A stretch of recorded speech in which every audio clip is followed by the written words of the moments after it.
We're back. It's been a while. It's been a while. The longest break we've taken. Yeah, it's that. It's. Let's call it summer vacation. It's just that time of year, you know. Yeah, There's been I'd like to pretend there was a clamoring for us to return, but there's been no clamoring. No one cares. No one cares. There is one guy that comments poor sports on Twitter all the time, or what on X we now call it. Yeah. He is. I don't know if he actually listens to the podcast. I can't tell if he's a bot or not. I picked him up as a follower during the pandemic, and he tweets like at me almost every day. But then I'll go onto his page, and it's just like graphic hardcore porn that he's posting. So every time, a lot of times when he tweets at me, he must have gotten in trouble with Twitter recently because he has. It'll be a tweet that says like hashtag poor sports. That's it. But it'll give me like a warning. Yeah, that's just like this person sends shit to people that they don't like. So, I mean, anytime I see porn, just like hardcore porn on the artist formerly known as Twitter, I assume it's a bot. It's almost always a bot. Yeah, pretty much. He is the kind of guy though where you're like, who clicks those share links on porn sites? Not that I would know or have ever seen one, Alex. I'm a happily married man, but you're like, who would click that share to Facebook button or share to Twitter button? And we found the culprit, I think. I always like the stories that pop up when for whatever reason, it happens to sports reporters a lot or journalists a lot, where they don't realize that people can see the things that they like on Twitter, and they'll just go through this slew of liking, basically porn. It's not always porn, but it's always very risque stuff that like, they probably wouldn't want people to know about. And it's like an older middle-aged type dude that has no clue at all that people can see this, and he's just going through and liking. Sure, it's a mystery to you why it's usually a guy who spends most of his nights during the summer in a hotel room alone that's liking these porn accounts. Yeah, it's a mystery. I can't possibly imagine what he could be doing when he's liking those photos. Also, I don't understand. Look, if you're the type of person that wants to put mostly naked photos of yourself on the internet, people are going to like it. They're just going to like it. Yeah. But you, as the receiver of that material, do you really need to go and click the like button on that? Like, what? What's the benefit there? Are you really? Yeah. I mean, I guess if there's an algorithm, you're helping them boost their numbers somehow. But look, it serves its purpose to you without you having to click the little heart. Yeah, that is true. I guess if you could get credit for like view duration instead of a like, if we could count, I think people are probably watching those things a little bit longer. That's way more dangerous, I would say. Somebody looked at this photo of you for 25 minutes the other day.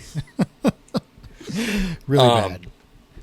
So you came to my daughter's 4th birthday yesterday. I did. Yeah. It feels like it was about 14 years in the making, and that's why it was my fault this time. I think you maybe had one occasion in the last 2 weeks where it was your fault, but it was mostly my fault. But despite being unemployed, I am very busy, unfortunately. Yeah, I mean, I will just say, first of all, that, we came over for the birthday party. You did a really good job. You and your wife did a great job hosting. There was a ton of people there. A lot of times I've been to, it's funny because on Saturday, so Sunday's the birthday, Saturday, I went to another barbecue that was a lot of kids running around, and it was a backyard event. And so my entire weekend was spent doing kid stuff, even though I don't even have a kid yet. We're getting there, but very close. Yeah, and your place, I pulled up, and there was like a crowd of people outside, and I was like, wow, that's a lot of people. And then we went inside, and there was just as many people inside as well. So you did a good job hosting. I know how tough it is. Anytime you put together something at your house, there's just so much that goes into it. I know every time we've just even had people over for like drinks and a hangout, you spend the entire day cleaning or the day before cleaning. You're more tired. You're like, every time you host something like that, or every time at least I've hosted something like that, by the time the event is starting, I am usually exhausted. and then Yeah. even more exhausted when the event is completed. So I know how tough that stuff is, man, and you guys did good. Well, thank you. Yeah, we do that thing that I think a lot of people our age do, where it's like we pretend that our house is super clean all the time when there's people coming over. We're like, oh no, actually, yeah, this is just normal. I mean, don't open a closet because fucking our whole world might fall on top of you. But and then yeah, we yesterday. So the it's a kids party, starts at 11. Like kind of ends at 1. Obviously, some people, there's some stragglers, and there's also like some people who. Of course, there's people who probably overstay their welcome, but there's also people who you like their family. We expect them to stay a little bit later. But then once everyone left, it was about 3:00, and I think I was asleep on the couch by like 3:20. I was out. Like I was I had 2 days in a row basically gone to bed at 1 or 2 a.m. with the new baby and woken up at 7 to cook meat, to smoke meat somewhere for something. And so yeah, we were really wrecked by the time we slept great last night. Dude, I believe it. I mean, just hosting an event like that with that many people and doing so through the lens of I just want to make my daughter happy the entire time. That's stressful enough, but you guys are doing it with a newborn baby on top of that, which is just a combination of things that is hard to imagine. I don't think I'll be. I don't think I'll be hosting any big events after our baby is born anytime soon. If you choose to have a second one, I think you'll learn to power through it and not let. But yeah, I understand. You'll be exhausted in a way you don't recognize. Now we're in a place we do recognize, so we're like, we know it's just going to be this way no matter what, whether we try to sleep or catch up on it or not. Also, the other thing we did that was a problem was we changed my daughter's room to what at one point you and I were talking about as the podcast room, the future podcast room. Now that'll be in the garage.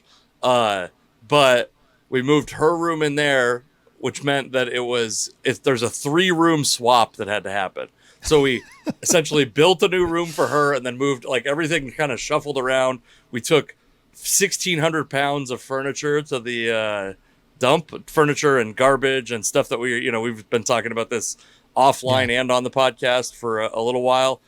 In the last, I think 9 days, I've taken 1,600 pounds of stuff to the dump. And, it's been, so the point is we're sorry, folks.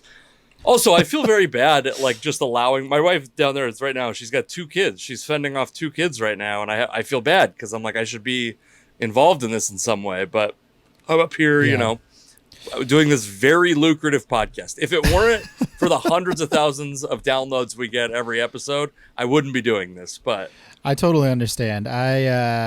Obviously you've been busy. We are in the home stretch of getting ready to have a child. So literally every day there's a new package on our doorstep. First kid, being that it's our first kid, we have to buy all the things that we need to support this kid. Or we had a baby shower and we brought home tons of boxes. So for the last couple of weeks, all we've been doing is unpacking and putting together things. And when I'm not putting something together, I'm walking down our back steps to take a load of stuff to the garbage or the recycle bin. It's just constant movement. Yeah, I mean, I'm in the same boat, man. It's just like every day there's something that needs to be done. And we're getting it. We're getting it done. We're getting there. And we're at the point now where, like, at any point in time, labor could commence. Even though our due date isn't for a few more weeks. As you know, that is a thing that can happen prior to a due date. So we're just waiting. We're waiting on that. But, yeah, man, I'm ready for it at this point. It's just I totally get it. It's like life can sometimes get in the way of all the things that you want to do and have to do, and here we are. And I have managed to I did, without the audience at large knowing, I did headline a show at Tacoma Comedy Club. Not quite a makeup show for the one that I missed because of the labor. It was I was replacing someone who canceled last minute, so the pressure wasn't super high. How do you feel when that happens? Do you feel good? Good because you got called to be the guy to replace, or bad because you weren't the guy in the first place? Well, I know who the guy was. He lives in Washington, D.C., so he and I were not necessarily vying for the same spot. He was the guy that typically opens for Dave Keckner, who was Packer on The Yeah, Office, and I the saw he other was. guy Yeah, on, he was in town. Yeah, yeah. And so I worked with him and this guy Rob Marr a couple of years ago. Rob Marr, I think it's Marr. And he for whatever reason canceled. Maybe he. I mean, I can tell you that if ticket sales, if my ticket sales were any indication, there wasn't a lot of interest in a show that day. I had gone from doing shows in this small club where 25 people feels intimate. Like that would be a great right. show in the small club to this place that holds 280 people or 250 people or whatever. And it was very obvious. Our friend Matt Mikolas was in the crowd, and I could pick out his laugh every single joke. And what was fun, I said this at one point during the set. I go, "There's a guy laughing in the back. That's my friend, and he's not laughing because it's going well. He's laughing every time you guys don't laugh at what he knows is a punchline." But you need those people. You know, they're like little hype men in the crowd, man. I totally get that. And he is a guy that has a very loud laugh, so I can see Yeah. how it would very much stand out in a place like that. You've been busy with comedy, though. You have been doing a lot of shows. Yeah, it feels like Yeah, my wife hasn't noticed. busy. She's totally thrilled about it. I did a show in Oak Harbor, which ended up being like a 7-hour day.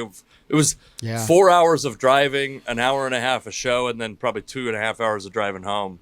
So I guess longer than 7 hours. Yeah, it was. And then I can't remember what else I've done. I've been trying to get back into it. I headlined a show that was the second show I did. After I came back from, it was kind of the way it all worked out. I talked my wife into letting me keep a show on the calendar the weekend after she gave birth to our daughter, which was unpopular in my house. And by the way, Ambitious, not I really would call respected by. Yeah, it was not respected by. I drove one of the headliners, Mary Santora, to the show. I was headlining the show before her. She headlined the show after me, and then I drove. She was headlining the club that weekend, and I told her, I was like, "Yeah, we had a kid 6 days ago." And she's like, "What the fuck are you doing here right now?" Yeah. No, There was no respect for the hustle from the other comics.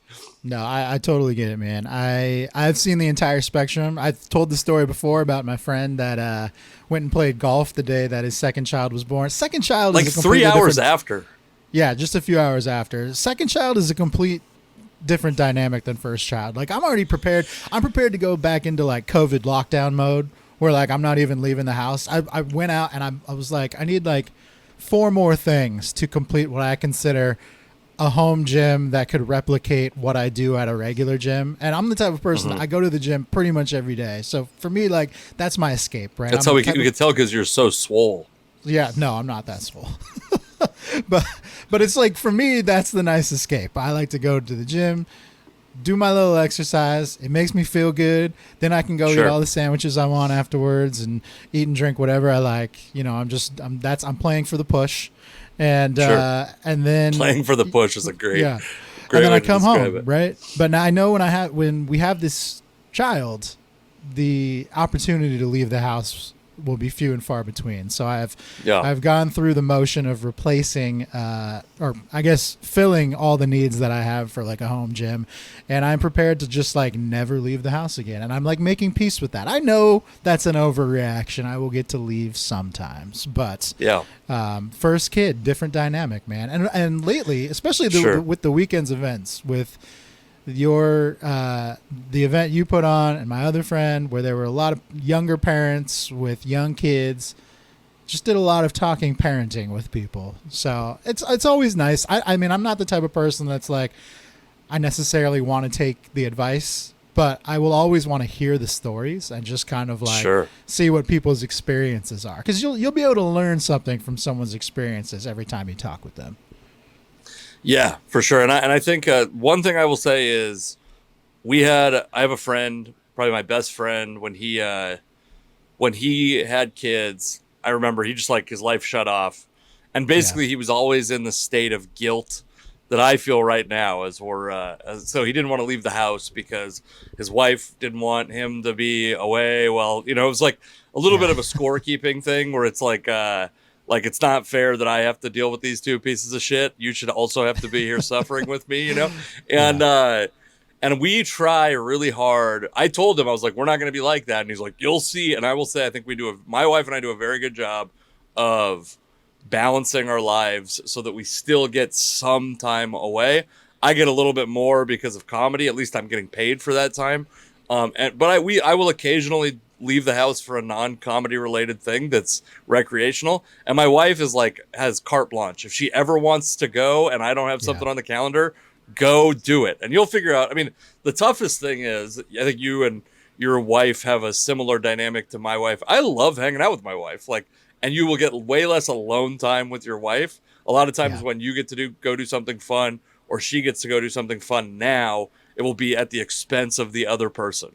You know what I mean? Like, it's rare that you'll get to go have like you have family close, but you'll get to have just a fun night out as a couple. You know what I mean? Yeah, no, I totally get it, man. I think you're right. I think our dynamic is similar to yours. We already have things on the calendar, just a few weeks after our expected due date where, my wife is going to do something on her own. I will be with the kid. I'm going to do something on my own. She'll be with the kid. So I think we've already come to terms with that. I think we have like good communication.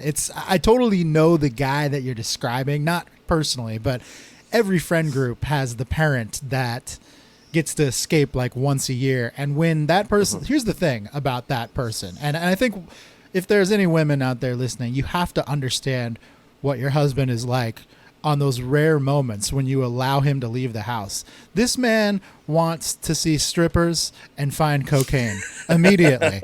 Like I recently was at a golf tournament that my buddy puts on every year, 36 guys there. There are some of those guys in that group and they were out of control. I mean, they are out of control. They are the most buttoned up people when they are around their families. And as soon as they escape them, they are animals. And you need to have a balance. This is why you need to have a balance in your parenting, your marriage, whatever it is, so that when that dude gets to go out with his friends, he is not an animal. He's like a normal human being that's chill that the other guys want to hang with. Because I'll tell you what, man, when you see those guys, when you know they're coming out and they're getting a day away from the kids and the wife, and they're going to be out of control, you're like, as someone who has not even been a parent yet, I don't even want to deal with that guy. Sure. So I can only imagine what it's like for other people. I think that's a good argument for continuing to drink alcohol consistently, is so that I've never experienced amateur hour because I'm keeping my stamina up as a professional. You know what I mean? I mean, the one thing I would say, and probably some of the best advice I've gotten or, experiences I've heard about as I've been going through this process prior to having a child, are the people who are like, look, it's obviously going to be a life-changing event that happens, but just do your best, you and your wife both, or your spouse, whatever, just do your best to kind of maintain the normalcy that you've set for yourself up to this point. The way that you communicate, the things that you like to do, don't stop doing the things you like to do. It might mean you have to compromise and do a little bit less of them, but don't stop altogether. And there, like you said, there's people that will just shut it all down completely. That'll just stop doing all the things they like to do. They'll devote 100% of themselves to their spouse and their child from this point forward. And that's just not reality. I mean, I think as a person, it would crush you to do all those things. And then, you end up, whether consciously or subconsciously, taking it out on the people around you. And that's not fun for anybody. So, I've gotten a lot of good advice, but that's one of the things I'll try to probably act on the most. Yeah. Well, then I guess, I think we should almost do a second episode this week if you're down, because we have like 3 really big things to catch up on that I think are not even really current, but I feel like I need to talk to somebody about them. And I've only had my wife and 2, young daughters to talk to in the last couple of weeks. So they've had very little input. A lot of big sports stories over the last couple. We picked the 2 worst weeks to miss, basically. It was like everything that could have happened was crammed into those 2 weeks somehow. But yeah, there's a lot to discuss. I mean, I would say probably the biggest story is the college football or college sports in general, and just the death of the Pac-12. I mean, I know we're both University of Washington fans, at least, or to some degree college sports fans as a whole, and just that story is wild. And we can get to that, but just so I want to talk about that.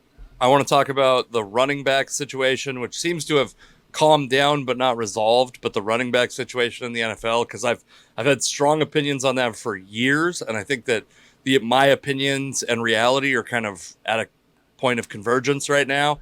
And then I also want to talk about the Mariners trade deadline. But I think we should start with the Pac-12, because I actually have some questions for you, because I will say this is a story between the Pac-12's ineptitude regarding like TV contracts and many of the decisions they've made. I had lost track of this Pac-12 situation, and to a degree, the like immediacy of this took me by surprise. I knew USC, UCLA were leaving.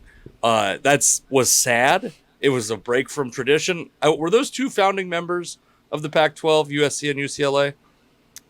I would have to imagine. Yeah, I'm pretty sure they were both Pac-8 members back in the day. Gotcha. Yeah.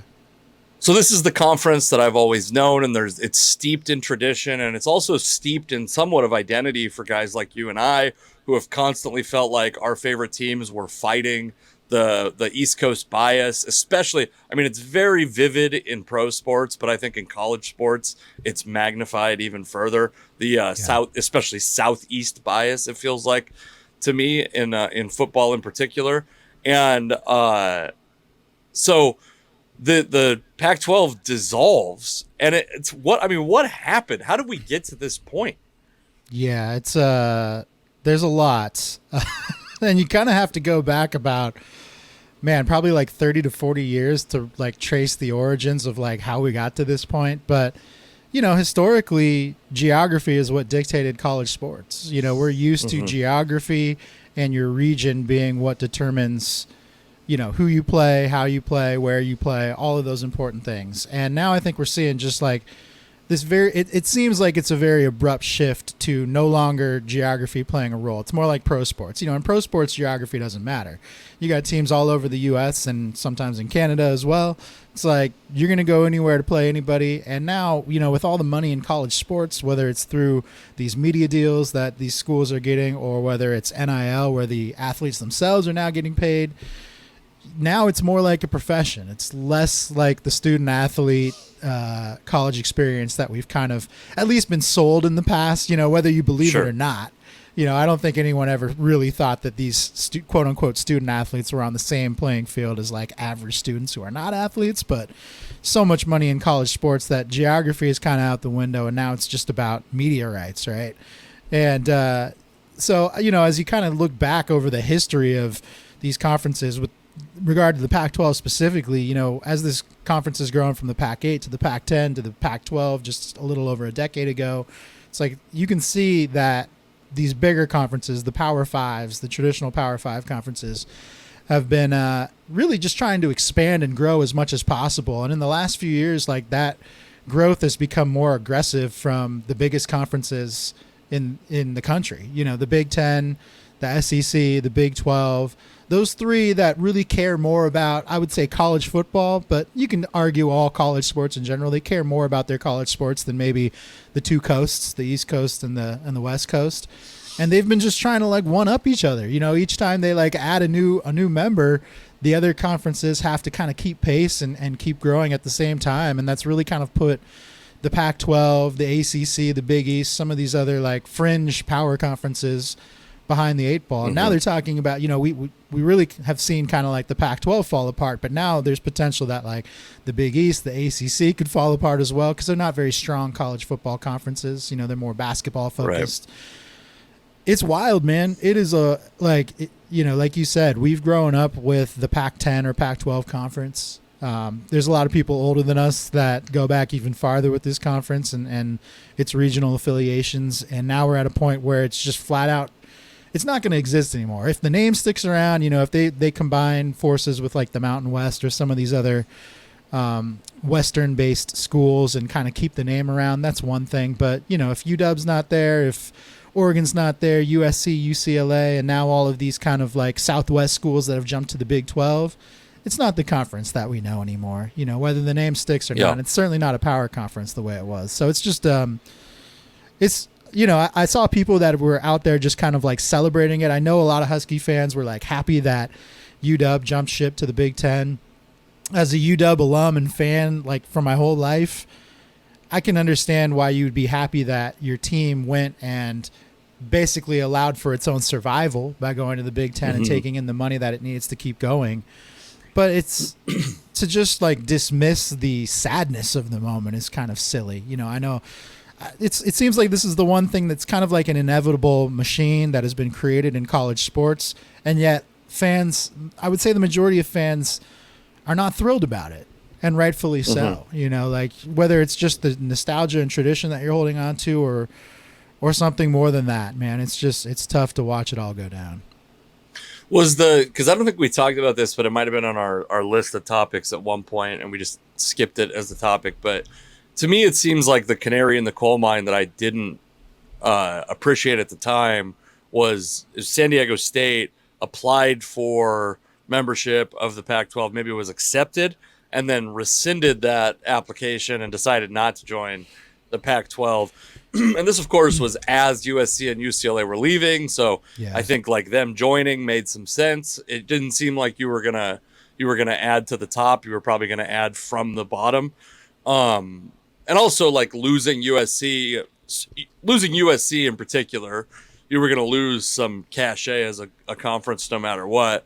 And I can understand, and this may be something you could sympathize with, but as a Washington fan, I'm happy they're not holding the bag at the end, right? Like they're not so soaked in tradition that they're going to be essentially dropped down to like a mid-major team, which is what I think is going to happen to the remaining teams in the Pac-12. If they remain in the Pac-12, I don't know how many of them have an opportunity to potentially get an invite to a bigger conference, or if that's even something that is really viable for them at this point and trying to compete in an 18-team conference or then maybe 20 or 22-team conference, whatever, makes sense for them. I'm also excited again to see unfortunately it's going to happen, I think, probably in a down year for the Huskies as they're going to be replacing their quarterback after next year. Yeah. Going into this new conference. But it is going to be exciting to see.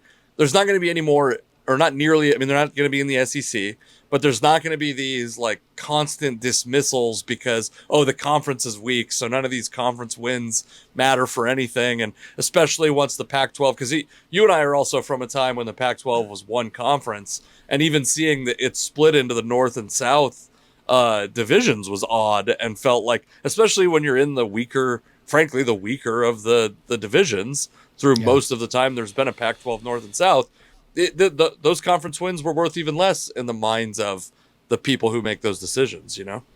Yeah, the Pac-12 just was not getting the coverage that the other power conferences were the past few years. And that's you can call it East Coast bias or whatever. It doesn't matter what you call it or how you feel about it. It's the reality of what's going on. And sure. if your team and your conference isn't getting covered the way others are, then it's just going to be a lot harder for you. You know, it's going to be an uphill battle to be a prominent program, whether it's football, basketball, any of your other sports, whatever it might be. It's tough to attract people when you're not getting the same coverage as some of the other big universities across the country. And that's kind of what Washington and these other Pac-12 schools were facing, and it was kind of slipping into this mid-major oblivion. It almost felt like, even though it was still technically a Power 5 conference. For me, the most surprising thing is it's almost been like 1 year to the day, or right around 1 year exactly, since USC and UCLA were announced leaving the conference to go play in the Big Ten. And it took a year for like anything to really happen, which is kind of funny to me, because at the time, once those moves were made, immediately you started hearing rumors about the Pac-12 adding San Diego State, Boise State, BYU, Gonzaga, Colorado State, really any school out west that had a little bit of size and a little bit of cachet in either basketball or football or both, right? Like that was, there was rumors heating up all over the place. The interesting thing about the Pac-12, however, that I've kind of learned in the last few months is that the car is driving down the road, but there is nobody behind the wheel. Whether it's at a conference leadership standpoint, the conference commissioner, or whether it's like the presidents, chancellors, athletic directors at these schools. Like there is just no leadership in the Pac-12 whatsoever. And as a result, a lot of people, I feel like anytime a big story like this occurs, you always hear about things leaking out, or you hear about people, journalists, reporters, whoever, who kind of knew this was going to happen before it happened, right? In this case, there was nothing to leak out because literally no one knew. Reporters could not know what was going on because the school presidents, the ADs, the conference itself, they had no clue. It was like a day-by-day thing that was playing out in real time. Last week, you had all these like Board of Regents meetings at UW, at Oregon, some of these other schools to kind of decide what they were going to do next. They really didn't decide anything on these calls. And ultimately, when the decision on Friday had to be made whether they were going to stick with the Pac-12 and sign a grant of rights with, Apple and this weird streaming deal that the conference had come up with, or bounce and go to another conference, like in that moment is when they kind of made the decision to go do something else. So it's just kind of a wild story because usually there's some buildup to these things. Whether it's teams themselves or in this case schools and universities, they usually have some idea what they're going to do ahead of time. And in this case, they really had no idea until the moment a decision had to be made. And it's just wild to think that these earth-shattering decisions were made without not a whole lot of foresight, right? Like just not a lot of thought that went into these ahead of time. I mean, there was discussions and you had to weigh your options, but you really didn't know what you were being presented. Like the conference, the Pac-12 conference, George Kliavkoff, the commissioner, presented these schools a TV deal on Friday. And within an hour of his presentation, all these schools decided to bounce. So, I mean, they pretty didn't tough even know review of the presentation. Couldn't have gone well. He didn't use the right PowerPoint format or something. But it's wild to think that like you could make that big of a decision that shortly after being presented with all the facts. I mean, for me, the thing that was really crazy was just how quickly teams were being forced to make these decisions and how much of an impact they had on college sports as a whole, not just the conferences that were being impacted, but like just the way business is being done in college athletics now. The Pac-12 kind of changed. I mean, the teams that left the Pac-12, I should say, kind of changed how college sports is going to play out for the rest of time, or at least, indefinitely. Sure.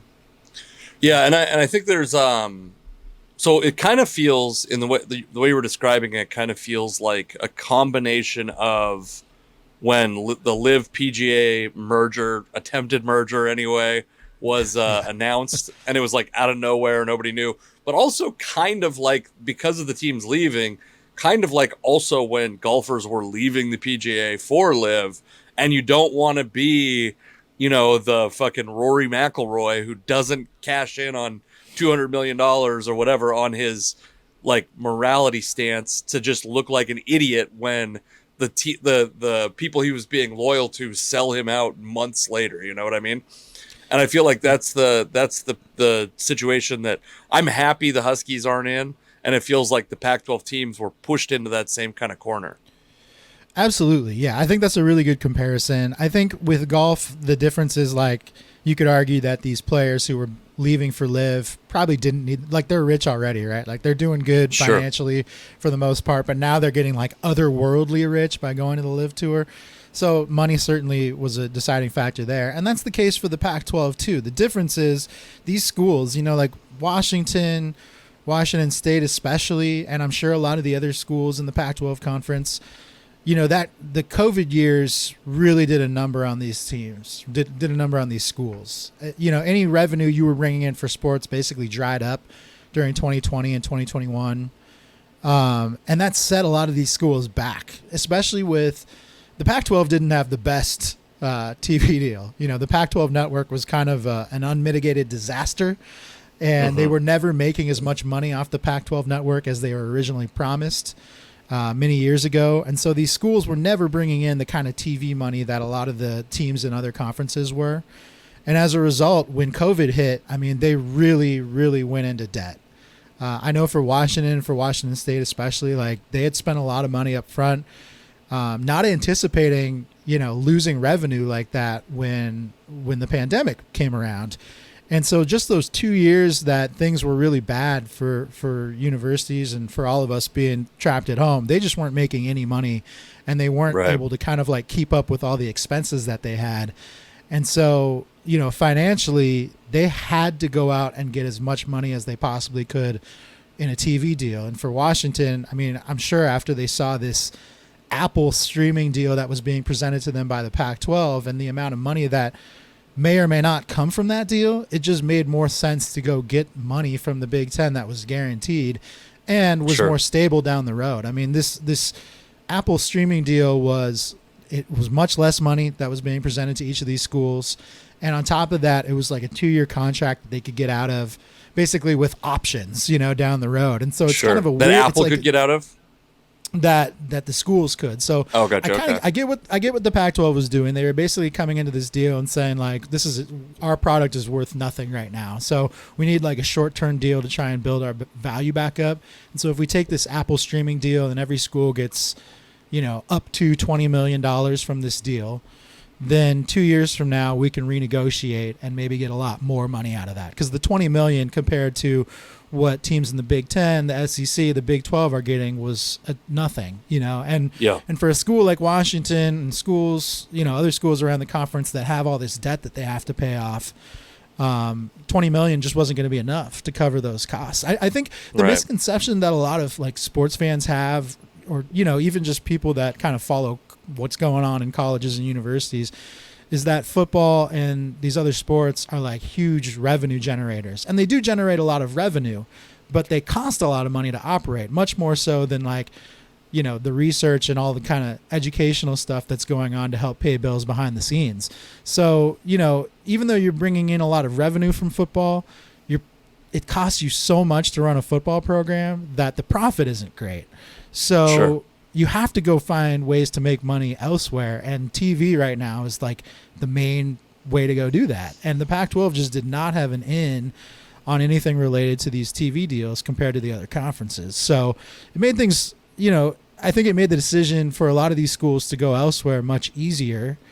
I think when USC and UCLA originally left, the thought was, they just want to go do this so that they can play on a bigger stage, get more recruits across the country in other markets that they haven't been able to go recruit before. But I think a huge motivating factor for them had to be the money that comes in to support their school through these TV deals. Sure. And I know for, Washington especially, that was something that mattered to them, and they went out and did it, and you have to respect that. Even though it sucks, for all fans. And now a school like Washington State, which is severely in debt, because of the money they spent on their football stadium that they renovated a few years ago, and just all sorts of other things in the COVID year and all of that stuff. I mean, they're screwed. I don't even know, like, financially. I think the amount of money that Mountain West Conference schools make off their TV deal is between like $4 and $8 million a year per school. Right? Like, there's been kind of rumored numbers. Nobody knows the exact numbers. But if they're only making, let's say even they hit the height of that, they make $8 million a year. They were making $20 million a year.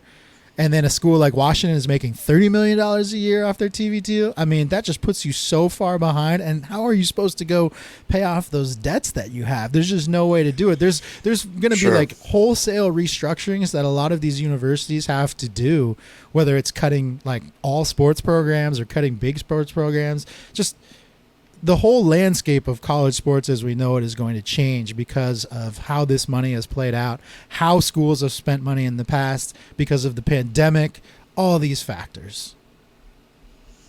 Yeah, that's I think the other thing you worry about as a Washington Huskies fan, and as a most of the teams in the Pac-12, like the Oregon is going to be leaving behind their historic rival Oregon State. Washington leaving behind their historic rival. Washington State is I can't remember how it all shook out. The remaining teams as of now are Washington State, Oregon State, Stanford, and Cal. Is that right? That's correct. Yes, the remaining Pac-4. Yeah, the Pac-4. Yeah. I mean, yeah, you're like, and even some of those teams like Stanford, I presume, has a pretty decent budget compared to Washington State. Washington State's always been a pretty big outlier. It's very rural. It's out in the middle of nowhere. It's a small school. It's a small stadium. It's really been kind of at the bottom end economically of the Pac-12 since, in perpetuity probably. And it would have been difficult going forward for them to remain like a viable team in any conference, because they're not bringing any eyeballs, and they're not they're like some kind of like exploitative offensive systems are what are keeping them afloat anyway. And those things are kind of starting to blend into the modern NFL and pro games, or NFL and college game anyway. So I don't know if like tactically they would have been able to stick around and be great. And I mean, obviously it feels like they're going to kind of fall into that second tier, and maybe they already are second tier, maybe third tier, the like Boise State and below. Like Boise State is the top of that third tier. Yeah. And has been able to do it without that. And you hope that they can stay viable enough that I'd like to see the Apple Cup continue personally, but it feels like one of those things that we're just like, we've already seen the kind of tradition and spirit of the Rose Bowl be shredded to a degree, and we've seen the some of the other college football traditions in the last couple of years we've had to give up. But I will say, like, for me, as a person who thinks like these players, especially at these bigger schools, are generating tons of revenue. And because the schools we're talking about, like Alabama's not hurting for money, right? Like we're talking about these like third or fourth tier major programs, like Washington is probably, right. Like I think if we're the most honest with ourselves as Washington fans, they're probably in the third or fourth echelon of college football programs, and so those take more money to run. And because the coaches cost more, the facilities cost more, all that stuff. Like Washington was never expected to be competing for a like Steve Sarkisian, or to build a facility that's world class. There's Washington State. I mean, I might have said Washington, but I meant Washington State. And now, but yeah, there are players who are generating a ton of revenue for people who, I mean, in no other economic system will we allow that to happen. It's free labor, right? Like, and so I do feel like the things that have happened with players earning money off their likeness, I actually do think are good.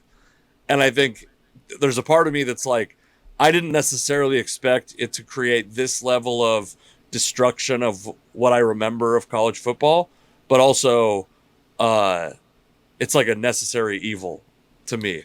Because the evil gets shifted, like the burden gets shifted to the people who are already millionaires in most cases. You know what I mean? The boosters and the people who are high ranking at the colleges. Yeah, I mean it's a very strange dynamic, because I agree with you. Like NIL is a good thing. Getting these players paid what they deserve is important. You know, they were basically working for free, and I know there's old timers out there that'll still say a college scholarship is worth more than anything. Like, okay, yeah, it is worth. You can actually put a price on a college scholarship, so sure. it's not priceless the way that you seem to think it is. But they weren't making fair market value, even if you factor in the cost of a scholarship. A lot of these players just weren't, whether it's in football or other sports. And just the fact that they have the opportunity to go and earn money now, which, you know, there was very strict rules in the NCAA around what you could even do as a college athlete to earn money. Like you couldn't just go out and get a 40-hour-a-week job to support yourself, right? That just wasn't something you were allowed to do for many reasons. And so now that they have the opportunity to earn money however they like, I think that's an important thing. But what it creates, where it creates this inequity, is that the governance of NIL is bad. I mean, there's just not good governance of it. And as a result, like, it's not like the NCAA is paying these players. They're on their own. You know, I know that every school, for the most part, every major school has some sort of foundation or group set up to kind of help these players earn money-making opportunities. But it varies. I mean, some schools do a really good job with it. Others don't do so good. And it really becomes on the schools themselves to help these players get paid and find them opportunities to earn money. And so, you know, if you're Wazoo, the opportunities to earn money are going to be different than like an Ohio State, right? And at Ohio State, or a very big, prominent school, there's going to be people lining up to like pay you money, whether it's like a car dealership or like coming out and doing an autograph signing somewhere, whatever it might be. There's going to be ways for you to earn money all over the place. But if you're Wazoo and you're the Pullman community, you're bringing people to Spokane, or you're bringing them over to Seattle across the mountains to like do whatever you need them to do to earn their money. And it's just not easy to do. It's hard to navigate in these college towns, I have to imagine. And also, you know, I think that's one of the things that kind of is an unfortunate reality of this changing landscape, is that the college towns, like the actual college towns that we think about, like Pullman, or, you know, in some cases Corvallis with Oregon State, Tucson in Arizona. I mean, there's a lot of college towns out there, and those towns are going to suffer a little bit because they're just not going to be able to keep up the way schools in major cities will be able to. You know, it's just if there was better governance on NIL and there was a more set way to pay these players, I think it would be a little bit more equal. But because right now it's totally on the schools, it's very hard to, you know, for some schools, you really kind of separate the mid-market from the major market. And then you kind of have this residual effect where if you're asking your donors to basically pony up money to pay the players what they deserve, those same donors who previously donated to the school or to the athletic department as a whole, they don't have that money to go spend it there. So now if you're, I mean, I know this was something that came out for Washington over the past couple of years, but a lot of their big money donors basically started sponsoring individual football players instead of the athletic department or the school as a whole. So that well that you were expecting to have for your entire athletic department or school is now drying up because these donors are apportioning their money elsewhere, right? So now all of a sudden, those big donations that helped support your program before, they are falling apart, and that money is going to the players directly. And so that puts you into debt. You know, that's where you start getting into debt as a school and as a program, and that's where you have to go find other ways to make money, like through a TV deal. Yeah. All right. I think we could probably beat that topic into the ground because I have a lot of strong feelings and inner conflict about it, but I think we should move on to the other people who are who perceive themselves at least to be underpaid, NFL running backs. And there's been a movement in the NFL, and it's certainly not led by people like me, but has been supported by people like me, that I don't want the Seahawks to draft running backs high because there's a hashtag, a pretty draconian hashtag that's running backs don't matter. And there's probably other ones like that. And of course, like it gets interpreted in the least generous possible way. Nobody thinks that you, Alex Akita, could go out and be a 1,000-yard rusher for the Seahawks. But if you have the baseline athleticism to be a fringe NFL running back, if you're in a good scheme behind a good offensive line, you're going to be you're the difference between you and a quote unquote elite running back in terms of effectiveness and production is going to be is the gap is smaller than it's ever been. Teams have gotten very good at scheming running games. They've gotten very good at finding people who have the fringe talent that they need to execute their running game as good as, you know, you could hope for, or at least in a way that's cost effective with later round picks, league minimum salaries. And we saw the NFL, some of the quote unquote elite running backs in the NFL met up on a Zoom call to essentially, I think, try to, like, short of unionizing, they tried to, like, it felt like a unionizing meeting to me. Yeah, to present like a united front about the NFL running back position. And I'm going to give you my strong take right now and let you dissect it as much as you want. It's over for running backs in the NFL. It's done. There's no reason for teams to pay them. It's bad to pay them, and it seems draconian to do that. I've 2 times using the phrase draconian or the term draconian. It seems harsh to say this, but it's not the first time we've seen this, right? NFL blocking fullbacks are gone. There's one, Kyle Juszczyk in San Francisco. And by the way, that guy is essentially a tight end. He catches the ball well out of the backfield. And those guys are gone. We've seen these guys disappear from rosters. Max Strong is like a Seahawks legend, would not have a place in today's NFL. And too bad. And eventually what's going to happen is, in my opinion, is that guys are not going to want to play running back coming out of college, which means they're not going to want to play running back coming out of high school. And eventually what we're going to see is probably less rush attempts per game, but we're going to see something more like the NBA, a kind of positionless thing where you have 3 or 4 receivers on the roster who can also handle carries, who maybe will carry the ball 15 times a game combined. And it's no longer running back by committee in the sense that you have 5 running backs on your roster and you run the ball 30 times a game and they each get somewhere between 3 and 10 carries.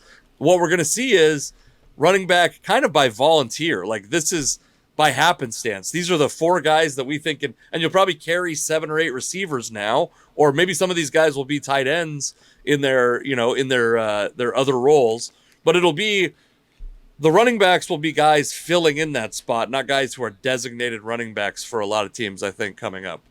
Yeah, a guy like Percy Harvin was ahead of his time. If he was coming into the league now, he'd be.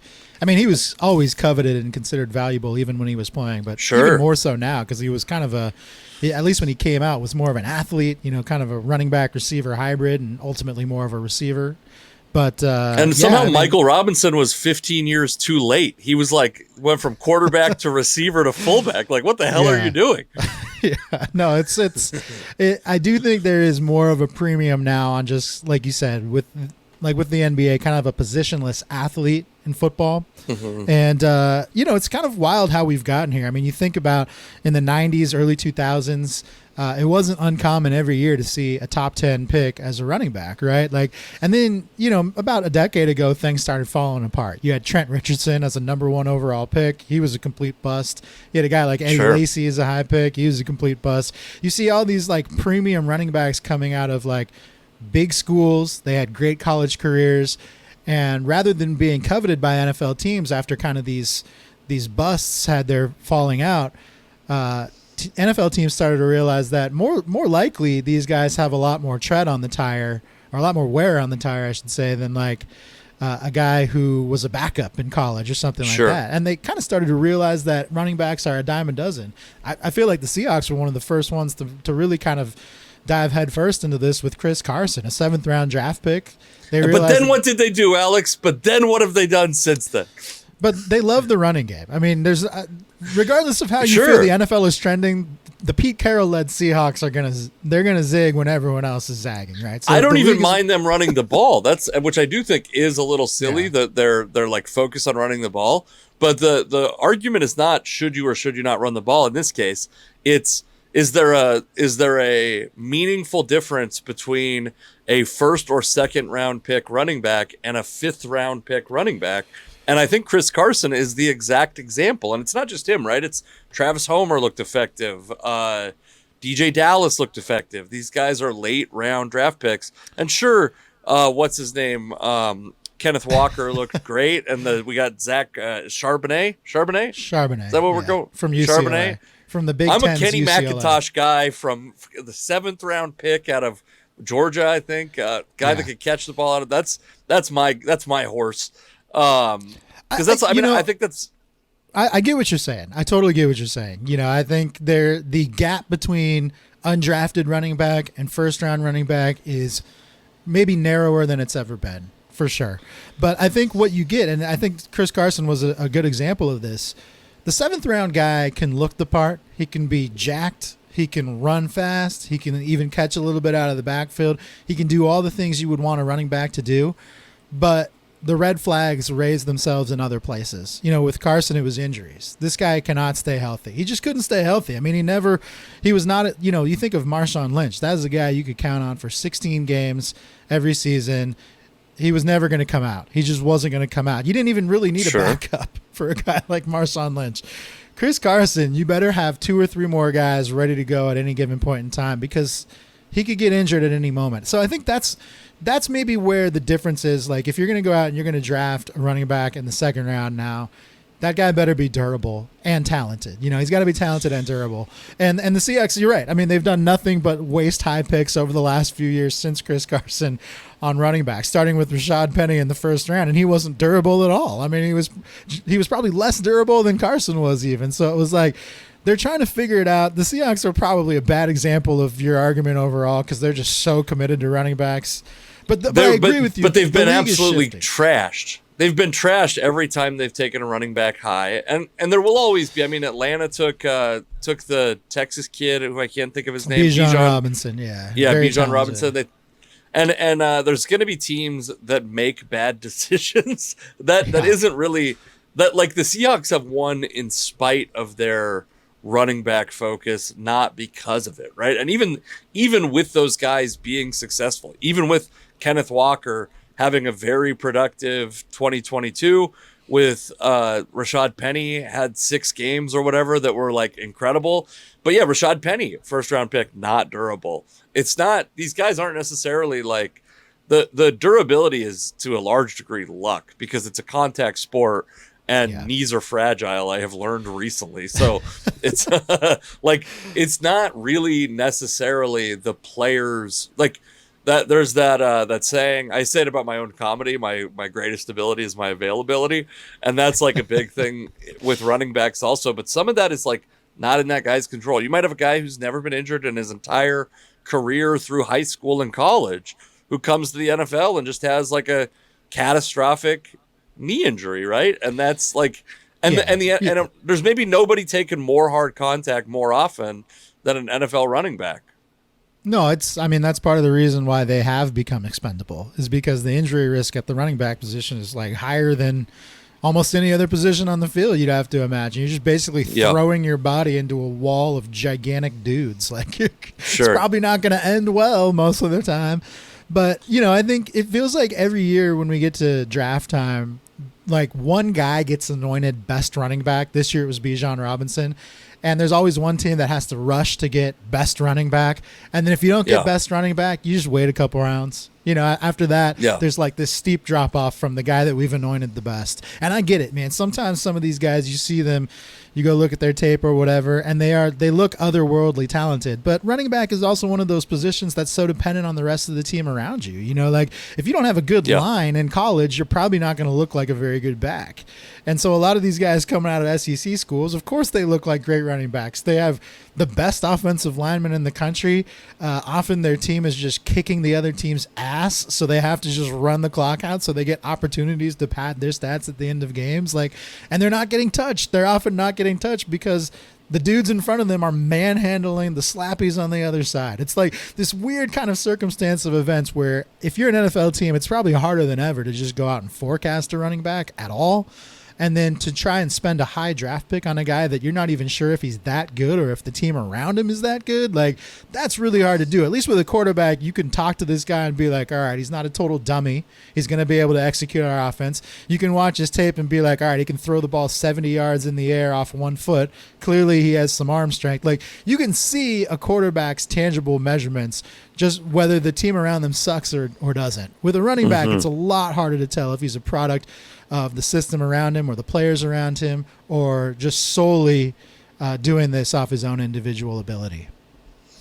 Yeah, I think that's true. I mean, and I think it's like we've seen it in a lot of sports, right? Like we're going to see like the lefty one out guy, the loogie is gone. Like, and not to say that there aren't guys who fit that role that are still effective, but it's like, but that position used to be high paid, valuable, and the rules changed. And now that person is less valuable. The NBA, there used to be guys who all they could do was dunk, and somehow those guys would sneak into the first round.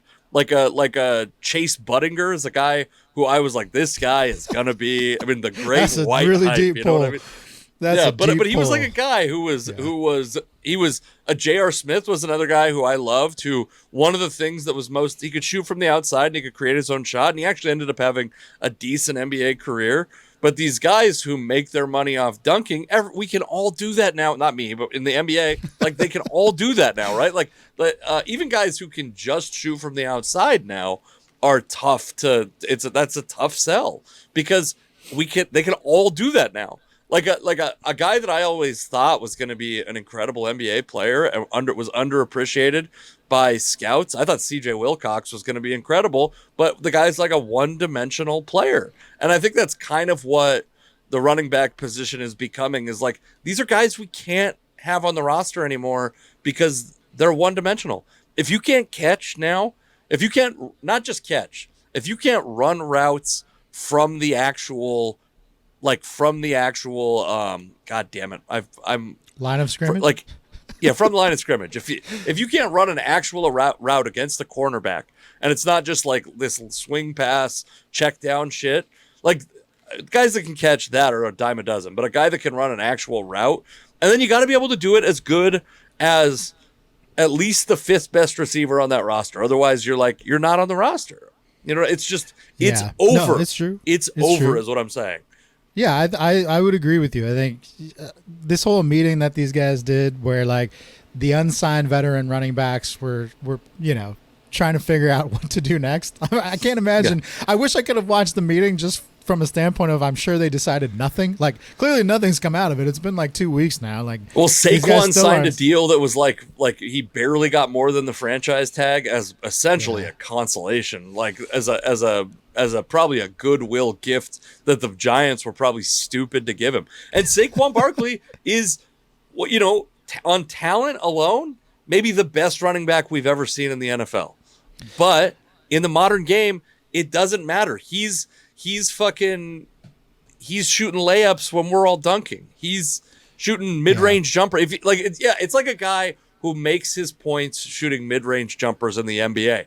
It's over. You're shooting threes or you're getting inside. That's it. The comparison I think of is with Major League Baseball with the arbitration system and the club control that teams like the Seattle Mariners like to go out and get in their players, right? There's so many teams out there that are like, the way for us to win is to get young guys that are getting paid basically nothing and are under our club control for many years before they hit free agency, build our team around those guys, even though they're not the most talented guys necessarily, and keep our costs down so that when the right time comes, we can go out and get that one guy either by trade or through free agency that'll push us over the top, that costs millions and millions of dollars, right? Like that's kind of the way that MLB is going about it. And then you see these guys, a lot of these guys, Mitch Haniger, great example. You see a guy like Mitch Haniger who's 32 years old and is still basically on his original contract because he hasn't even hit free agency yet. And he's already considered old, right? He's already on the wrong side of 30. But just because of the way the dynamics worked, he doesn't get called up until he's 25. He plays well, but no one has to pay him, right? They don't have to pay him any more than he's agreed to up to this point. Those guys kind of they're these very good baseball players that get kind of run out of the game financially in some ways. That's kind of what's happening to these NFL running backs, it feels like. Like, you better sign that big deal early on the day you get drafted, or if you're lucky on that second contract. If you don't get as much as you can out of that, you're screwed because the payday is never going to come. It's just never going to come. And that's what I think is kind of the hard pill to swallow for a lot of these guys, is that, hey, there's not another payday out there for you. It used to be that if you were a 30-year-old NFL running back, your time was up. Now that number has shifted down to like 27, it feels like, which is wild. Yeah. Yeah. And I think it's like, not to have the same harshness as the like bad journalists in the learn to code era, but like learn to catch, learn to run routes. Stop. If you want to be an NFL player and you're 16 and you're a prospect, stop being a running back because it's done. Time is up. Like it's whatever. Maybe the game will shift and running backs will become more valuable again. It's also possible that we lived in decades of football. We lived through decades of football where the running back actually wasn't that valuable, but because they put up the stats, they get credited for the stats. They had the ball in their hand when they crossed the goal line, and we credited them for a full touchdown and not the three guys putting key blocks on defenders for that touchdown. And that's that. I mean, that's like probably there's some shift in like guards are taking money from running backs essentially, and they probably deserve it more. Well, I think you're right. I mean, it's cyclical. At some point, this could all come back. But also, the more we learn about sports in general and like the injuries and the risk that players put themselves at in sports, the more some positions become coveted over others. I mean, like, again, going back to baseball, like 30 years ago, you weren't a good pitcher unless you led the league in wins. And we know now that pitcher wins mean nothing, right? But because of that, guys never wanted to come out of the game. They were going to throw 200 pitches and go 9 innings to ensure that they got that win. Now, that's never going to happen again. Guys get to 100 pitches and they're done, regardless if it's the 3rd inning or the 8th inning, right? And with running backs, it's the same thing. I mean, teams realize, like, these guys are getting hurt left and right. Even the most talented ones are getting hurt all the time. So why are we going to sink our money into this, like, what is basically a short-term investment if things go to plan, right? When we could spend that money on a cornerback who's much less likely to get injured than this running back who throws himself into a wall on every single play. I think of a guy like one guy I think of that kind of typifies the era. You remember Marion Barber, who was a running back for the Cowboys. That guy, all he could do was run. He wasn't much of a receiving threat, and he was like a reckless runner. That dude would hit the hole like he was trying to run through a brick wall every single time. That guy has almost no value in today's game. You know? Oh, of course, yeah. And we placed a huge premium on guys like that. That guy became a starting running back kind of out of obscurity because of his running style.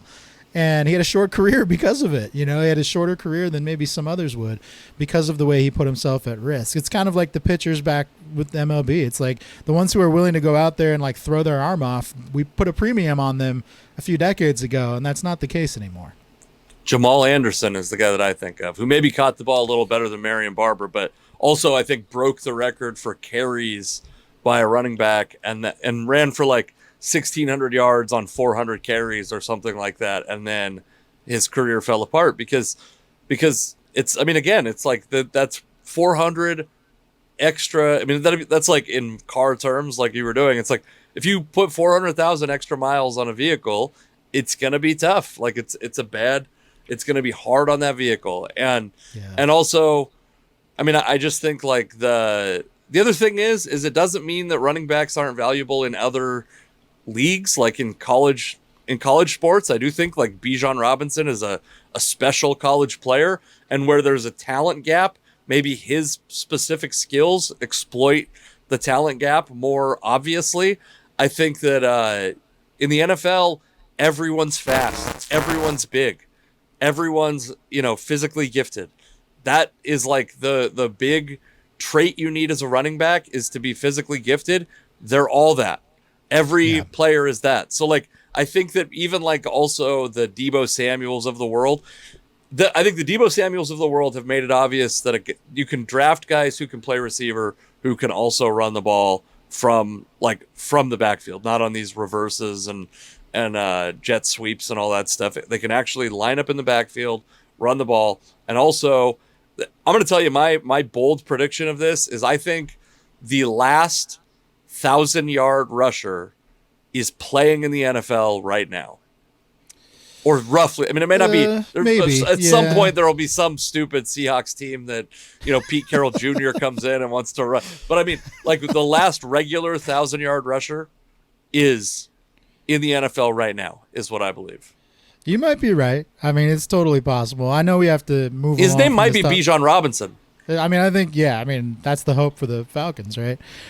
Sure. But before we move on from this topic, I mean, I think the last thing I'll just say is that, you know, it used to be running back, quarterback. Those were positions of visibility in a time when athletes did not have very many ways to make themselves visible. Now, with social media, every athlete can be visible, whether you are, doesn't matter what position you are, right?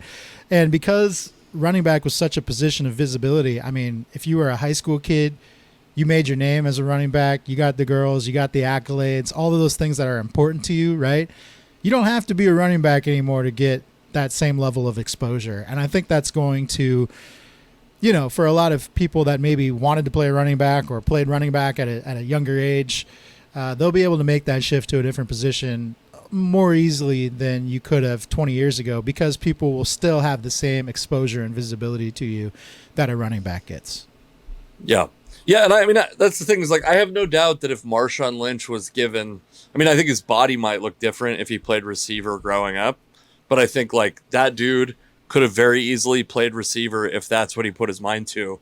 And I think like in the same way, I think that DK Metcalf could be a dominant running back if that's what he wanted to do. And I'm glad he doesn't, because he's, you know, whatever, a dominant receiver in his own right. And yeah, I don't think that it's necessarily, I think one of the things that happens sometimes is these things unfortunately get like racialized, or like class becomes a part of it, and like pro boxing is just for poor people basically. And that's true. Like it is, the reality is that the people who dominate pro boxing are the people who were poor 20 years ago or 10 years ago or whatever. Like, I mean, the Paul brothers, Jake Paul, Logan Paul, they wanted in, and they come from affluence, you know. So they didn't get there through like grinding through amateur boxing though. That's the people who like rise from the amateur boxing ranks and become, those guys were famous.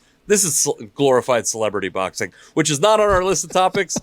We should talk about that at some point because we have one more thing to talk about, which is the Mariners, and then play our home run game. I'm down to record another one this week, and I just want the audience to know that if you don't hear another episode this week, it's Alex's fault. Okay, that's fine. You can throw the blame on me. But I do. So I want to talk about the Paul brothers at some point, but I want to talk about the Mariners trade deadline because two funny things happened to me. The Mariners had like what I would consider a perfect deadline, like a soft sell for a team that's pretty obviously not going to win the World Series, but you don't want to you're close enough that you don't want to sell all your 2024 lottery tickets. They traded away Paul Sewald. They weren't able to trade away Ty France, Teoscar Hernandez, two guys who some people wanted who've underperformed this year, who some people wanted to see traded. Teoscar Hernandez is a free agent next year. People were frustrated with his performance. They trade Paul Sewald for two guys like you were talking about from the Diamondbacks, who coincidentally gave the Mariners Mitch Haniger a couple years ago, who are like quad A level players. And then a prospect who, and I got it. Is it Trevor Bliss? I lost it. Yeah, Ryan Bliss, a 5'6" infielder. Yeah, Altuve certainly. Size. Yeah, Altuve size, which I think is the thing when you look at his numbers, you have to take that with a grain of salt. Any of his production at in the minors, you got to take with a grain of salt. But and is it Dominic Canzone or Canzone? Dominic Canzone, yes. I think that's got to be baseman. That's got to be an Americanized pronunciation of Canzone. That's got to be something that real Italians. You really want that accent mark on the E. I can feel it. I suspect that much like capicola or mozzarella, the real Italians are either dropping a vowel or adding a vowel syllable to that name, and I'm not sure which direction to go. But that dude is like a quad A, like in that he's a quad A, that's where he's most like Mitch Haniger. He doesn't come with the athletic prowess, the ability to be like a real Major League Baseball center fielder, or the pedigree or anything like that. But they get two guys that could be useful now and a real prospect, albeit a misshapen one by the standards of he's like a what is that called? Like imperfect produce, that service. He is the imperfect produce of of baseball he's like a bruised peach of baseball players, but a guy who's like, I think, very intriguing. And for a guy, Paul Sewald, who's been very good, been a very good reliever for the Mariners by Major League Baseball standards, who I think is a free agent at the end of the year, but also who's getting up there in age. Next year. He's a free agent after next season. After 2024? Yes. But again, it's like these are guys to me that like they're not they've been fungible for years, much like running backs, these like kind of middle of the road late inning relievers. You can manufacture them out of failed starters, out of other teams cast off relievers, etc. Like it's find a guy that throws hard.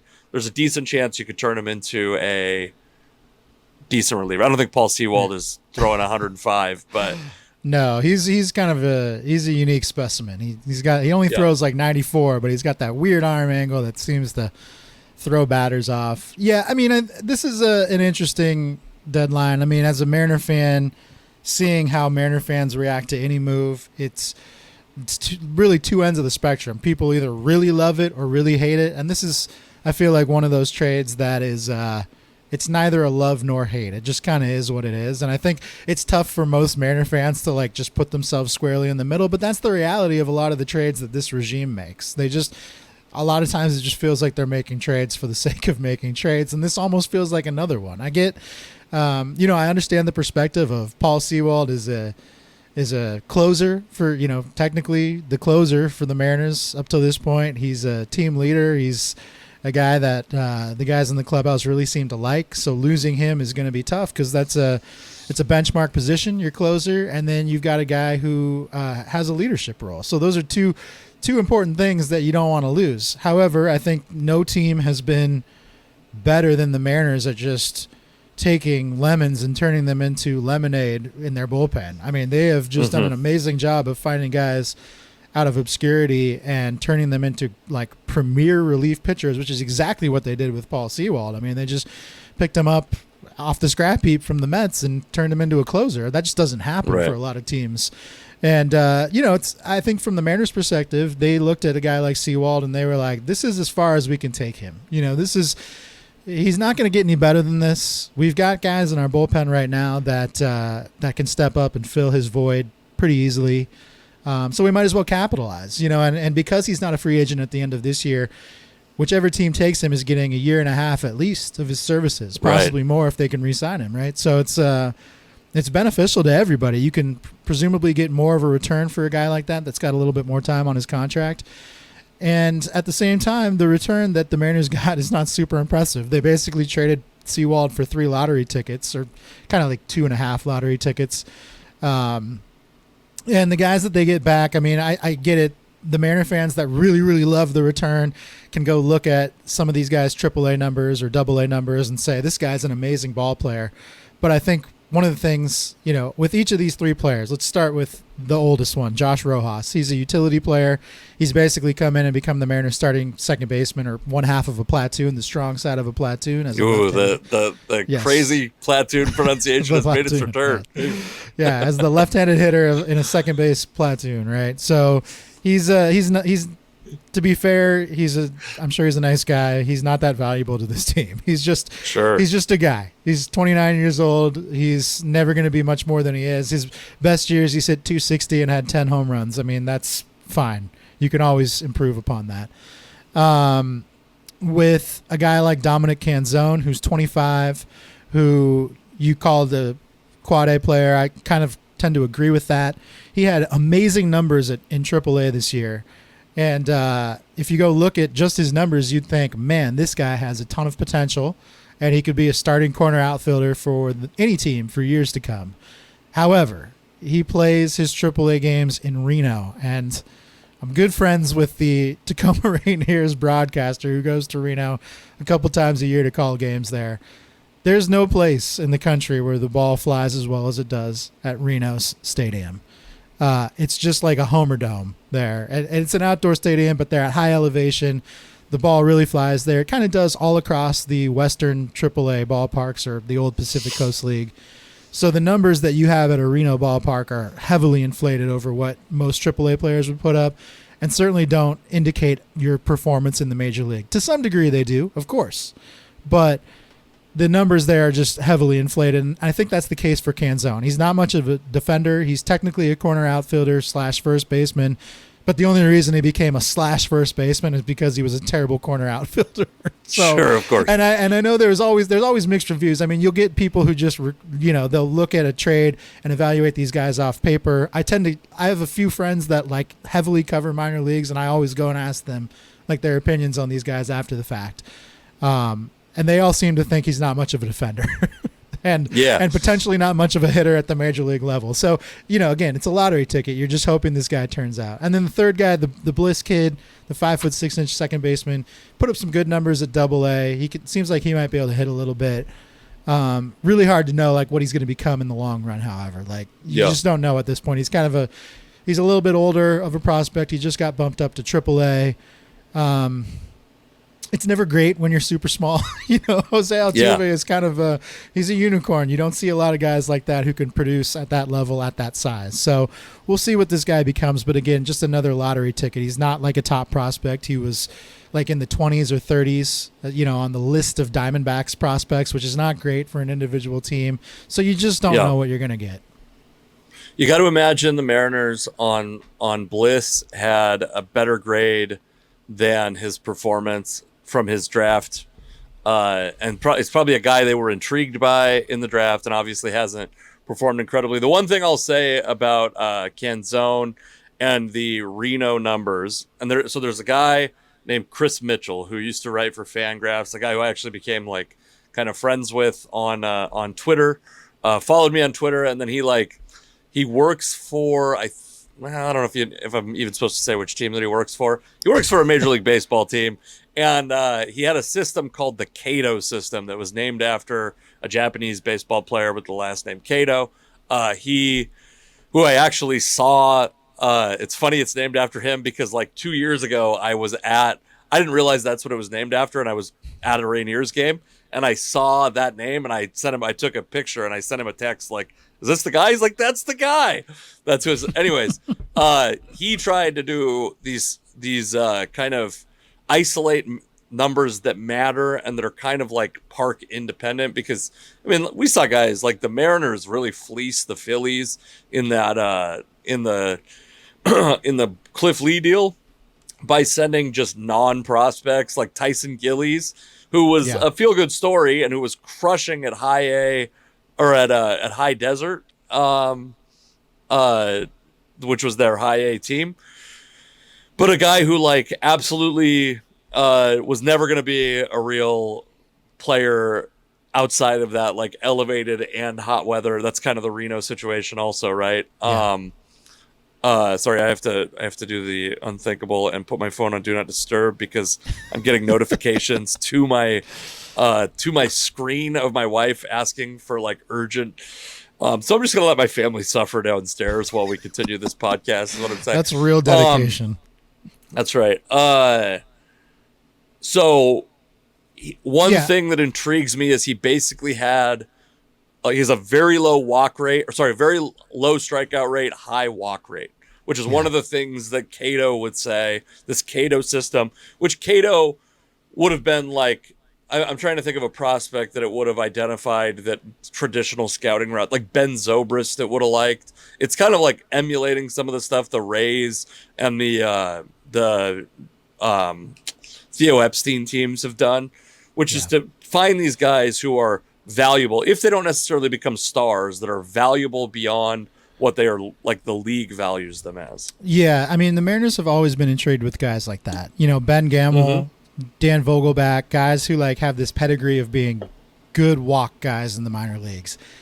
The reason I think that doesn't always play out the way we want, and this is where like I totally get the insight into the analytics. I feel like the Mariners probably more than a lot of teams, they have a whole department dedicated to the analytics of this with a bunch of like Harvard grads who are stat So does nerds every team now, though, by the way. They all have that, yeah. But I think a lot of times where teams maybe miss the mark on kind of like how that's going to translate to the pros, in the minor leagues, you just have so many more pitchers that are like not going to pound the zone. They just are not. I mean, there's guys that are going to miss. And in the major leagues, it's like almost all your pitchers can throw a strike when they want to. So being a good walk guy is like, you still have to be able to stick the bat out there and hit the ball. And if you're not like I think a guy like Canzone, his minor league numbers still say he's like a pretty okay hitter that should be able to play in the major leagues, right?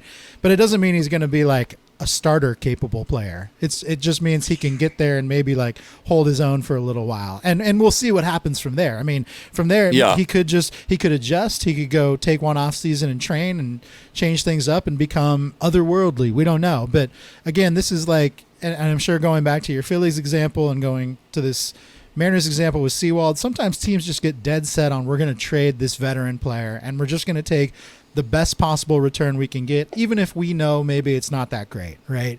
And it seemed like with Sewald, the Mariners maybe were in that ballpark, and I kind of get it. I get it from the standpoint of he cost them nothing originally. This was totally profit off Sewald. And they had other guys who could replace his role. So he was expendable. They were trading from a position of strength. I totally understand that. Maybe the Phillies felt that way about Cliff Lee back in the day, where we're just going to cash this guy in for some lotto tickets and hope one of them hits. But it's weird that teams just get in that mold. Yeah. I think that in this case, these lotto tickets like are calculated risks. I think that Dominique Canzone's ceiling is low and his floor is high. I have very little doubt that he could be at least a good. I'm interested to see. I haven't done a lot of digging on his platoon splits, but he's a guy who I feel like could be. I mean, the other thing about them is they have a DH problem, right? And I mean, Mike Ford has solved it, but they have a hole where he had solved it. The last time we did a show, he had solved it. 2 weeks later, I would say the problem has resumed. Sure, fine. They have a problem. So I think like throwing as many, like this is a lottery ticket who one could pay off this year, who solves potentially a problem or who gives you a chance to solve a problem this year, and who may be like a Ty France type who comes in and is like a reasonable. This is a guy who, like, if he's never going to be a corner outfielder, he's a tougher sell, but a guy who may actually be like an immediate, like solve an immediate problem while trading from an immediate strength, you know? Yeah, I totally get it. I absolutely get that. I think you're too agreeable in this podcast. I think people need conflict, Alex. No, I'm going to disagree with you. I agree with that point, but here's where my disagreement comes in. And this is why I tend to generally empathize with the fans who don't like a lot of these moves, is because, you know, what you just said about these guys that the Mariners acquired, and a lot of the guys the Mariners acquire, is that they tend to be high floor, low ceiling guys, right? And you can accumulate a dozen of those, and what they usually amount to are quad A types, you know, guys that you trust to call up when your starter gets injured, that you don't hesitate to run out there every now and then. That's the type of guy, but they never become starters. They never become great players. The Mariners have so many of those high floor guys. They get so enamored with them, and they try to like live on the margins and find these guys that maybe other teams have overlooked, or that were once hyped that are no longer hyped. And it's like they should be past that at this point. You understand what I'm saying? Well, like, that's fine that they should be. If you want to just be frustrated on like a historical level, I understand. But I think if you look at like the Astros versus the Angels is a good example of this. Like the Astros have a perennially very good roster, and they do have some stars on that roster. Don't get me wrong. But the Angels have had the two best players of our lifetime on their roster for now 6 years together. Mike Trout on his own for longer than that. And the reason they're bad is because the bottom of the roster is unplayable. And the Astros have the Astros have a guy to take over. If Alex Bregman gets hurt, if Carlos Correa got hurt, you got these guys who are like, you know, Alex Bregman is a shortstop playing third base his whole career. People don't even realize that all the time. He was a college shortstop. If it wasn't for Carlos Correa being there, he might be the best shortstop. He might be a guy we're talking about as the best shortstop in baseball at different points of his career. And they have these, like, the bottom of the roster is league average players basically, and the Angels, these are like unplayable players. I agree with you. I think the Mariners' bottom of the roster is also, but they're also league average players. I mean, no, for sure. And what I'm trying to say no, like, they're not league average. You're saying they're like unplayable. Yeah, you're saying that those Angels guys are unplayable, but I'm saying like the Mariners have a lot of these like league average guys. The Astros are taking their prospects who are going to become league average guys, packaging them and going out and getting like a bona fide contributor. You know, even if it's just Justin Verlander, who you're getting for one more year before he like dies. You know, it's like at least you're going out and getting that guy for now. I mean, are the Mariners better off with Paul Sewald, who you would probably at the very least call him an above average to close to elite reliever just based on his past performance, right? Are they better off with an above average reliever or two replacement level guys and a prospect who may or may not become another replacement level guy? You know, like that's the argument that has to be made here. It's like if the Mariners really see themselves as a winner, they should be packaging those prospects that are, you know, mid to low level prospects and going out and getting a guy that you know contributes, not a guy that you hope contributes, right? And of course they did do that with Luis Castillo.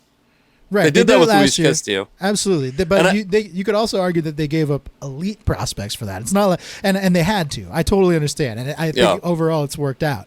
But you know, just the types of moves that the Mariners probably should have made this year that they didn't really do is go out and get, like, you know, even if it's just like a 2-WAR player this season, you know, a guy who's an upgrade at second base or an upgrade at one of your corner outfield spots. And what they basically got were guys who might prove to be upgrades in the long term, but are not really upgrades this year over the guys that they were already running out there. So you probably made your actual product on the field slightly worse because you took away one of your best relievers. And granted, you're replacing him with guys who are close to his level for sure, but you didn't really improve those other positions by enough to like make that balance out for this season specifically. Now, if you're arguing that they're doing this for the future and that in the long run this will probably help them out, then I can see how that argument would be valid.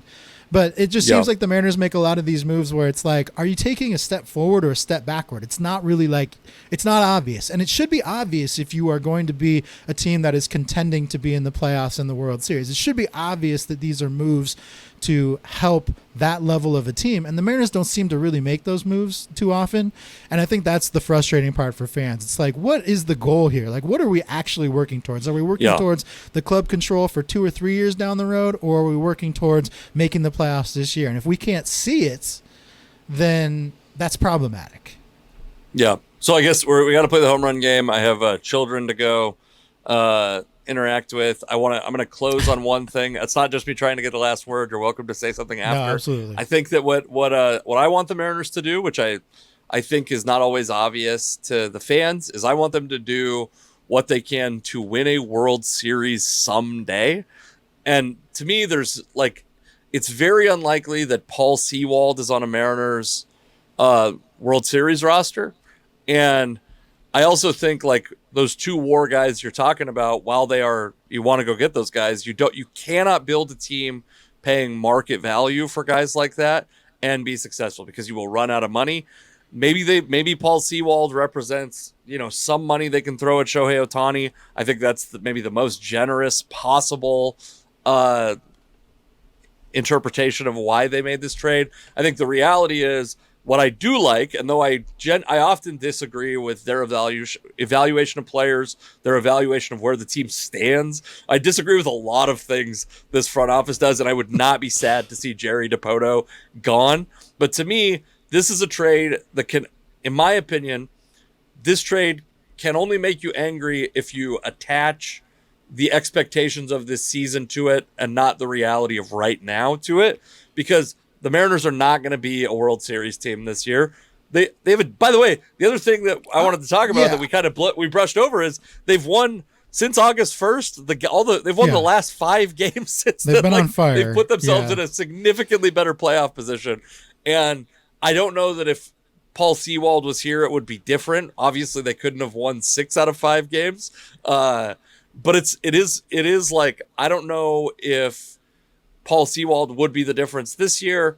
You can get into these like kind of pie in the sky, like, well, if it's you need to win a game and it's the 9th inning and you don't have Paul Sewald, do you whatever? And it looks like, by the way, Canzone hasn't lit the world on fire since coming to the majors. So, he's been shitty. There's no way around it. But I guess the one thing I would maybe disagree with you on a little bit is like, I think if Paul Sewald's under contract this year, next year, then I absolutely could see Paul Sewald on a Mariners World Series team, because the way that their pitching is crafted, they're the type of team that is, if they just get into the playoffs, they can beat you because their pitching is so good. And where they need to improve is just being able to get that guy that can, take an extra inning game that's tied at 0, like the playoff game against the Astros last year, and be able to hit a home run or get a rally going and like just score that one run that they need. And that's where they've kind of struggled. But they came into this season thinking they were World Series contenders, which means you would presumably think next year they would be that as well. And if they're gonna really consider themselves that, they have to start acting like it. They just have to. They have to make some moves that maybe they're not super comfortable with. That kind of goes against like their traditional MO, where they're adding these high floor guys. They're going to have to take some risks, and they just haven't been willing to do that, it feels like. Yeah. I mean, I think that you take the big financial risks on the guys who are true stars, take moderate risks like this to gain like roster depth, and I'm fine with that. And I also think like from their perspective, I think there's a decent chance that Canzone get sent down already, or is No, he hasn't been. No, unless it just happened as we're doing this podcast. No, it doesn't look like it. It's I think it's possible that he's an improvement, even if he's replacement level or slightly above replacement level. That could be an improvement over the DH situation as it sits, and that is an indictment of the front office. Again, I'm not saying I think any of this means the front office should stick around. Get him out. I don't give a shit. Get someone in there who is a modern, who isn't. I have no faith in Jerry Dipoto, and I don't think he's an analytics guy like people think he is. I think that he's like he's he's a halfway crook. You know what I mean? And I've learned about halfway crooks. There's no such thing as them, is what I've heard. It's. Anyways, we should play the home run game, and I should go interact with my children. I've got a guy for you. Do it. I don't know if you. I honestly can't remember if you gave me this guy, so I gotta run him by you. I don't That's feel exciting. like you have, but I feel like we've talked about him at times that I can't remember if you sent me this dude. The guy is Franklin Gutierrez. Did you ever give me? It does feel like I would have, but yeah, no, I don't think we have, or maybe we. If so, I think I'm owed a win anyway, so we should fucking go with If you don't remember an exact number in your head, then you probably didn't give me Franklin Gutierrez. So I'll go first then. I'm going to give you Franklin Gutierrez. Nothing more needs to be said. God, Franklin Gutierrez, the true diamond of the Jack Sorensic era, by the way. A guy who and a true like Mariners story, a guy who comes to the Mariners in a time, by the way, when he was severely undervalued. Best defensive center fielder. Maybe his, I think it was 2008, maybe, was his, like, one of the best defensive seasons ever by a center fielder. He's a decent hitter, but not a great hitter. But, like, signs an extension that's, like, the analytics world is in love with. There's no doubt the Mariners are going to come out on top of this extension, and then immediately gets like diverticulitis. I was talking about him the other day with my friend Sean Kramer, you and I have talked about off the podcast, but is a longtime friend of mine who told me, by the way, he's like, I'm glad you're doing stuff with Alex. I've been standing him for years, which I felt like was offensive terminology from a 35-year-old. And also, it's the right terminology, I think, at this point. It's a term that has kind of reached the end of its arc. We deserve to say it because we grew up with it, but the people who actually use it don't even know what the reference is to. You know what I mean? That's true. That's true. Fair point. And but it was upsetting to me. I'm like, I'm one of your best friends, and you're telling me this co-host is the only reason you're fucking listening to the podcast.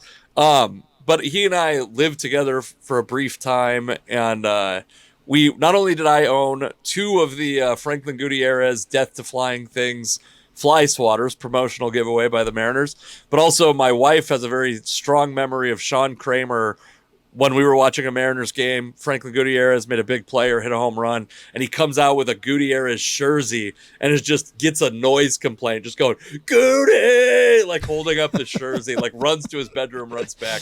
So I have very, very fond memories of Franklin Gutierrez, but I do know that his career fell off pretty quickly after he had a stomach issue. You've also told me either on or off the podcast that there are rumors or perhaps confirmed rumors that he swung a big bat off the field.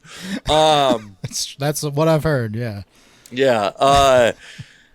But I know he was like a guy who maybe looked like a power hitter more than anyone I've ever seen play. Had a perfect, beautiful baseball player's body, like 6'4", athletic, but just never. I'm going.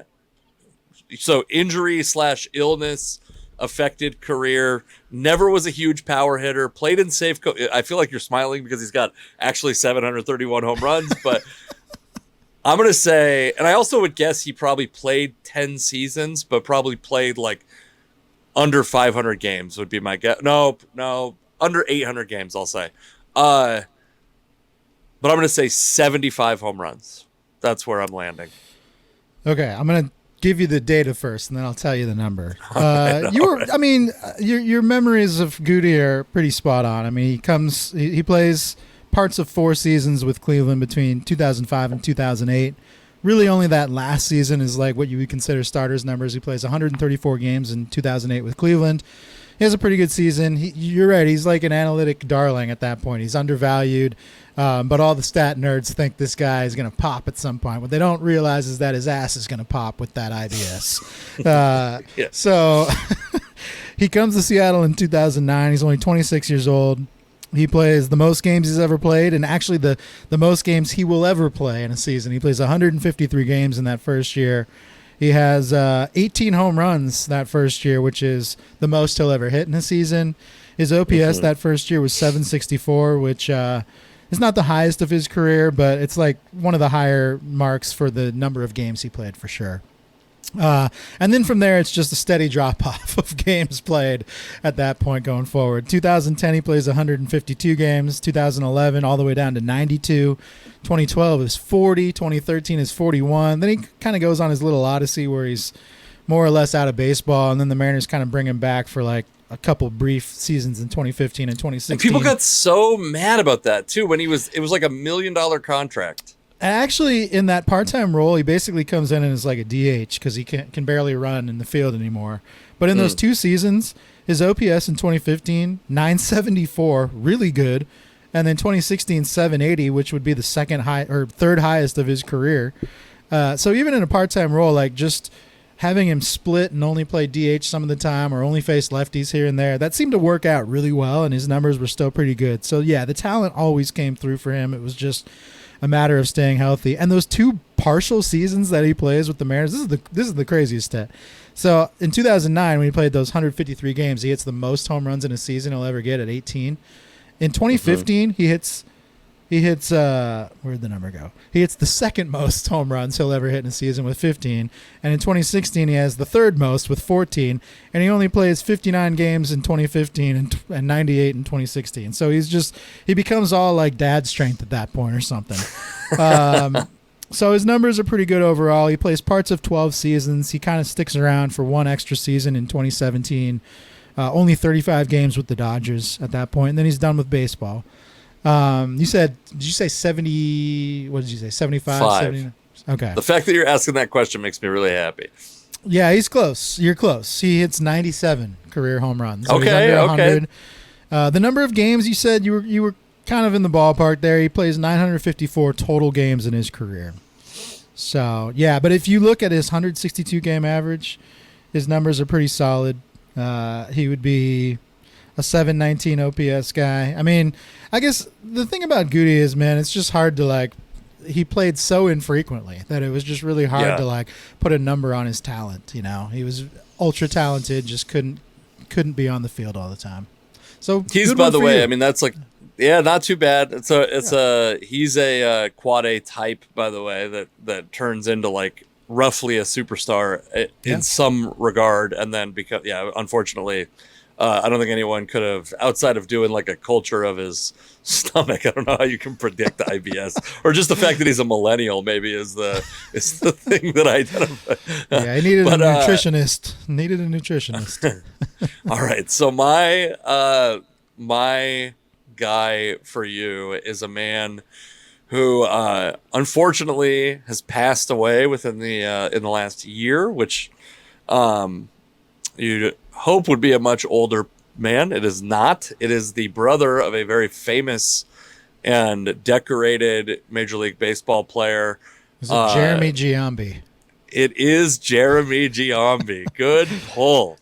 I know my dead baseball players. We could do an immaculate grid with just dead guys. Oh yeah, By the way, I've been playing that and not sharing it with you because of how badly it's been going. So yeah, there's good days and bad days. There's all of the a player that did this with this team I got, but when it's the guy that played for 2 teams, I'm throwing obscure reliever. I mean, how many people did Jesse Orosco play for? I just pray that he played for one of those 2 teams or both those teams. Jesse Orosco, Edwin Jackson, Mike Morgan, those guys will always bail you out, and they'll always bail you out in immaculate grid. Yeah, it's important to if you can just remember 4 guys as teams, you can do any immaculate grid. Jeremy Giambi, yeah, he. It's funny how many brothers there were in that era. I remember Ozzie Canseco, is Jose's twin brother, didn't really last very long in Major League Baseball. Bill Ripken, of course, Cal's brother, and then you got Jeremy. The Boones, although they were both pretty good. Aaron and Brett were both solid. Yeah, true. But then, you've got Jeremy Giambi, who was a slight tick down from his brother, but he had a pretty respectable career of his own. I don't remember him playing super long. I don't remember him being a full-time starter that often.